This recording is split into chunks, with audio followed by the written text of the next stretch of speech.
Hello दोस्तों, क्या हाल है। तारीख आज 6 अगस्त 2025, दिन बुधवार, हिंदी तिथि द्वादशी। और आइए अब बात करते हैं आज के मुख्य समाचार में देश भर की तमाम बड़ी खबरों पर नजर डालते हैं। देखिए दोस्तों, एक तो इतिहास में आज का दिन बहुत ही विनाशकारी दिन रहा है। आज के दिन को हिरोशिमा डे के रूप में मनाया जाता है, हिरोशिमा दिवस। और इसके पीछे वजह यह है कि आज से ठीक 80 साल पहले दुनिया ने पहली बार एटॉमिक हथियारों का विनाशक रूप देखा था। अमेरिकी हमले से तबाह हो गए थे जापान के 2 शहर। आज ही के दिन दुनिया में पहली बार परमाणु हमला किया गया। यही वजह है कि हर साल 6 अगस्त को द्वितीय विश्व युद्ध यानी सेकेंड वर्ल्ड वॉर के दौरान जो हिरोशिमा परमाणु बम गिराए गए, उनकी सालगिरह के प्रतीक के रूप में मनाया जाता है। ये भयावह घटना 6 अगस्त 1945 को हुई थी, जब संयुक्त राज्य अमेरिका ने जापान के हिरोशिमा शहर पर लिटिल बॉय नामक एक परमाणु बम गिराया था। ये एग्जैक्ट वो तस्वीरें हैं दोस्तों, उस वक्त की देख सकते हैं आप। इस लिटिल बॉय से इतना विनाश फैला था। चलिए आगे बढ़ते हैं अब अपन खबरों में। देखिए, भारत आज 6 अगस्त से WHO और IRCH कार्यशाला की मेजबानी करेगा।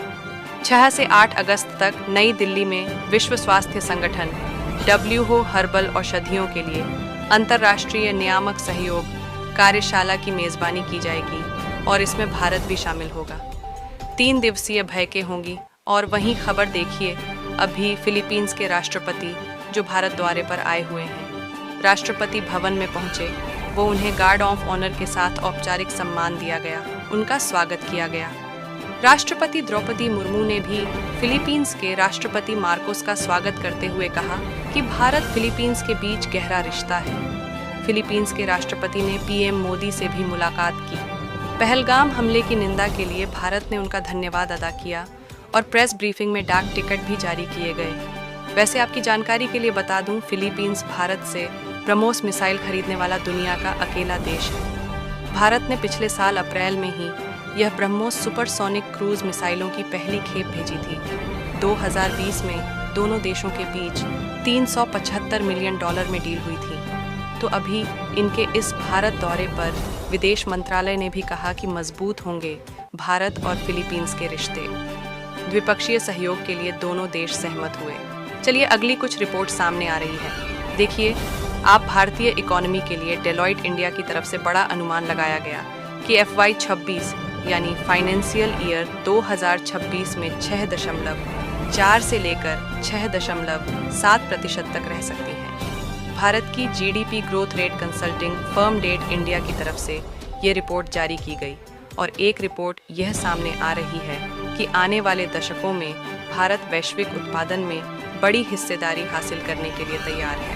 वहीं एक अच्छी खबर है, अमेरिकी डॉलर के मुकाबले भी भारतीय रुपया मजबूती के साथ 787 रुपये 22 पैसे प्रति डॉलर पर खुला। और देखिए, प्रधानमंत्री नरेंद्र मोदी ने साझा किया एक लेख जिसमें उन्होंने कृषि सुधारू और किसान केंद्रित पहलू से 2047 तक विकसित भारत का लक्ष्य कैसे पूरा होगा, इस बारे में भी बताया। और वहीं दोस्तों, PMI के डाटा देखिए, बीते महीने जुलाई में सेवा क्षेत्र की वृद्धि दर 11 हाई स्तर पर पहुंची। निर्यात और बिक्री में तेज वृद्धि के कारण यह संभव हुआ। और एक अच्छी रिपोर्ट यह है कि भारत बनेगा विश्व का सबसे बड़ा उपभोक्ता। बाजार मॉर्गन स्टैनली ने भी अपनी रिपोर्ट में भारत को लेकर ये टिप्पणी की है। चलिए अगली बड़ी खबर देखिए। इनकम टैक्स को लेकर सरकार ने आंकड़े जारी किए और कहा कि देश में कुल टैक्स बकाया 54 लाख करोड़ के भी पार पहुंच चुका है। वैसे आयकर विभाग ने बड़ा एक्शन भी लिया। FY 25 यानी वित्त वर्ष 2025 में 3044 करोड़ की अघोषित आय पकड़ी गई है। 465 सर्वे भी किए गए हैं। वित्त राज्य मंत्री पंकज चौधरी ने लोकसभा में इन बातों की जानकारी दी है। और इनकम टैक्स डिपार्टमेंट ने बीते 3 साल में 77,000 करोड़ से भी ज़्यादा की अघोषित आय पकड़ी है और 6,500 करोड़ से भी ज़्यादा की संपत्तियां भी सीज की हैं। चलिए अगली बड़ी खबर देखिए। विदेश मंत्रालय का कहना है कि भारत के रूस से तेल आयात पर अमेरिका और यूरोपियन यूनियन ने जो आलोचना की वो अनुचित है। वैसे अमेरिकी राष्ट्रपति डोनाल्ड ट्रंप एक बार फिर से भारत के लिए उल्टी सीधी बातें बोलने लगे। देखिए, ट्रंप ने एक बार फिर से भारत को धमकी देते हुए कहा कि 24 घंटे में इंडिया पर टैरिफ बढ़ाऊंगा। इंडिया अच्छा पार्टनर नहीं है।